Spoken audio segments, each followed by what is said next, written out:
दोस्तों नमस्कार, मैं हूं शीतला तिवारी। दोस्तों एक बार फिर जो है प्रयागराज की एक नई कहानी के साथ हम आपके सामने हाजिर हैं। और आज की जो यह घटना है यह फिर एक एसडीएम की घटना है। और एक एसडीएम नहीं, यहाँ दो एसडीएम है। आपने तो पिछले एसडीएम ज्योति मौर्य की आपने अच्छे से कहानी सुनी थी कि पति पत्नी में क्या क्या हुआ था, लेकिन आज की जो घटना है यह प्रयागराज के जो है एक एसडीएम जो इस समय जो है चंदौली में तैनात है। हालांकि पति भी एसडीएम है और पत्नी भी एसडीएम है। पति का नाम अनुपम मिश्रा है और पत्नी का नाम जो है वह दिव्या ओझा। हालांकि दिव्या ओझा जो है वह राजनीतिक घराने की हैं, वह पटना की रहने वाली है और 2017-16 बैच की जो है वह अधिकारी हैं और 2019 बैच के जो है अनुपम मिश्रा अधिकारी हैं।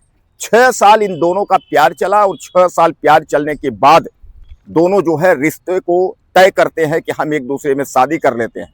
पहले लव था, यानी 6 साल तक लव चला, उसके बाद फिर जो है मैरिज हो गई। और मैरिज यानी शादी भी जो है प्रयागराज के चर्चित होटल यानी कान्हा श्याम, जैसा जो है नाम आपने सुना होगा, श्याम होटल, तो उस कान्हा श्याम होटल से हुआ।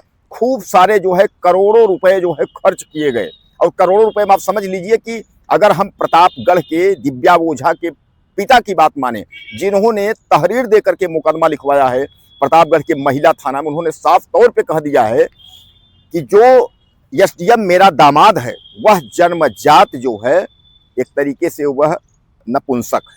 उन्होंने यह गंभीर आरोप लगाया है। अब आप समझ सकते हैं कि पति भी एसडीएम है और पत्नी भी एसडीएम है, यानी यह दोनों एसडीएम है। और एक सक्षम अधिकारी जो कि दूसरों को न्याय देता है। आप समझते क्या है एसडीएम और डीएम का मतलब क्या होता है?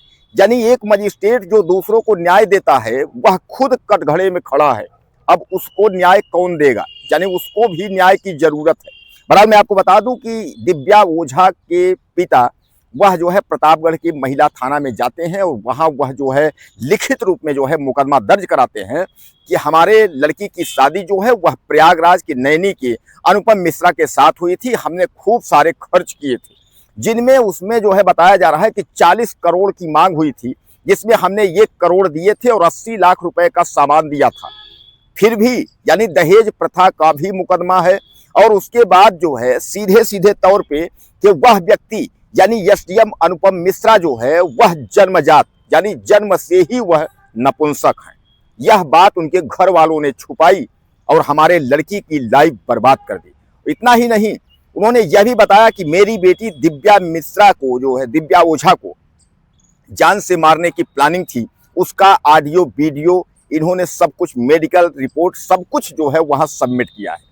अब यहाँ मुश्किल ये खड़ी हो गई कि सबसे बड़ा बात यह हुआ कि भैया पत्नी भी एसडीएम है और पति भी एसडीएम है। और मैं आपको बता दूं कि यह दोनों, इनकी प्रथम तैनाती भी प्रयागराज में ही थी। प्रयागराज के बाद इस वक्त यह जो है चंदौली में है।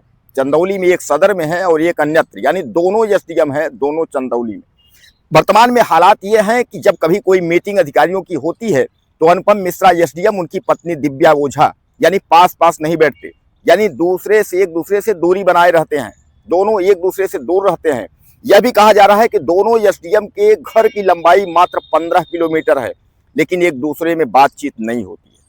अब सबसे बड़ा सवाल यह है कि दिव्या ओझा जो है वह राजनीतिक घराने की है। यानी उनके पिता की अगर हम बात करें, उनके दिव्या के पिता जो है वह निशाकांत जो है ओझा है। और निशाकांत ओझा जो है, आपको मैं बता दूं, यह जो है एक पूर्व मंत्री के जो है भाई हैं। यानी कहने का तात्पर्य जो मंत्री जी हैं, अगर हम उनकी बात करें तो मंत्री जी ने साफ तौर पे कहा कि दामाद से मेरी बात होती थी, लेकिन यह पारिवारिक मामला है, इसलिए इस पर टिप्पणी करना जो है कोई बात नहीं है। अब इस पर अगर मैं बता दूं आपको, अनुपम मिश्रा की माता भी पहुंची थी प्रतापगढ़ के थाने, वह भी जो है पहुंची थी चंदौसी थाने में, लेकिन उन्होंने एप्लीकेशन, पहले तो उन्होंने मुकदमा दर्ज कराने की कोशिश की, लेकिन बगैर मुकदमा दर्ज कराए ही जो है वापस आ गए। दोस्तों सबसे बड़ा सवाल ये है कि आखिर जो है इतने बड़े पोस्ट पर ये अधिकारी हैं और इस तरीके का आरोप और प्रत्यारोप इन पर अगर लग रहा है तो कहीं न कहीं यह जो है अपने आप में एक शर्मिंदगी वाली बात है। हम लोग सोचते हैं कि अगर कोई होगा तो अगर न्याय जो है डीएम एसडीएम से न्याय करवाएंगे, लेकिन अब इस तरीके का जो है कोई, यह पहला बार नहीं है कि, या तो पहली बार पति और पत्नी एसडीएम है जो विवाद सुलझा रहा है। इसके पहले जो है ज्योति मौर्य का भी मामला था, आपने देखा था। ज्योति मौर्य का पति जो है वह 4th ग्रेड में जो है वह नौकरी करता था। ज्योति मौर्य जो है एसडीएम हो गई, बाद में जो है एक कमांडो जो है, कमांडो के संपर्क में आने के बाद उनका रिश्ता खराब हुआ था। मीडिया में आने के बाद काफी छीछा लेदर उनकी हो गई थी। अब वही स्थिति जो है यहाँ दिव्या ओझा और अनुपम मिश्रा की है। आखिर दिव्या ओझा और अनुपम मिश्रा जो है क्यों एक दूसरे का छीछा लेदर के चक्कर में जो है मीडिया की स्थिति में पहुंच गए हैं। लेकिन मैं आपको बता दूं कि आखिर मुकदमा जब पंजीकृत हुआ है तब इस पर जो है चूंकि सक्षम अधिकारी हैं, अब सरकार के जो लोग हैं वह जो है फूंक फूंक कर कदम रखेंगे। अब सीधे सीधे आप ये समझ लीजिएगा कि इसमें जो है 1 दिसंबर 2020 में दोनों की शादी हुई थी।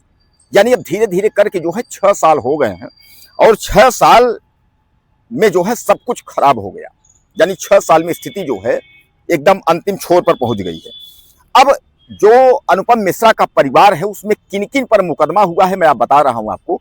अनुपम मिश्रा पिता प्रमोद मिश्रा, इनकी माता शशि मिश्रा हैं और इनकी 2 बहनें हैं, एक पूजा पांडे है और एक प्रीति पांडे है। यानी इन लोगों पर जो है दहेज का मुकदमा हुआ है और कहा जा रहा है कि दिव्या ओझा को इन लोग मारने का प्लान बनाया था, मारने की कोशिश की थी, लेकिन जो है यह लोग जो है सफल नहीं हुए, यानी उसको मार नहीं पाए। अब आप समझिएगा कि परिवार जो है एक एसडीएम का परिवार एक एसडीएम को मारने पे तुला हुआ है। उनको बता रहे हैं कि जानलेवा हमला हुआ था, दिव्या ओझा एसडीएम पर जानलेवा हमला हुआ था। और किया कौन था? अनुपम मिश्रा के परिवार वाले, उनकी बहनें और उनके पिता माता मिल करके और हमला किए थे। यानी कुल मिलाकर के दहेज को लेकर के जो है गंभीर आरोप लगा हुआ है। हालांकि मैं आपको बता दूं कि अभी तक न तो दिव्या ओझा और न तो अनुपम मिश्रा यानी इन दोनों एसडीएम में किसी भी व्यक्ति से जो है बात नहीं हो पा रही है, क्योंकि इन दोनों का सीयूजी नंबर जो सरकारी नंबर है वो बंद है। इसलिए जो है यह अपनी अभी जानकारी या मीडिया में भी आने के लिए तैयार नहीं है, किसी को कुछ अभी बता नहीं रहे हैं। अब स्थिति ये है कि अब इसमें आगे क्या होगा। बहरहाल पति भी एसडीएम है और पत्नी भी एसडीएम है।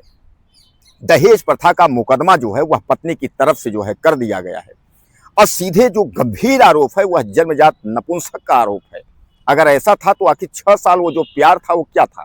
अगर पति नपुंसक है तो बता रहे हैं 6 साल प्यार था, यह दोनों प्यार में थे, रिलेशनशिप में थे, फिर वो क्या था? यानी कहीं ना कहीं जो है इसमें दाल में कुछ काला है।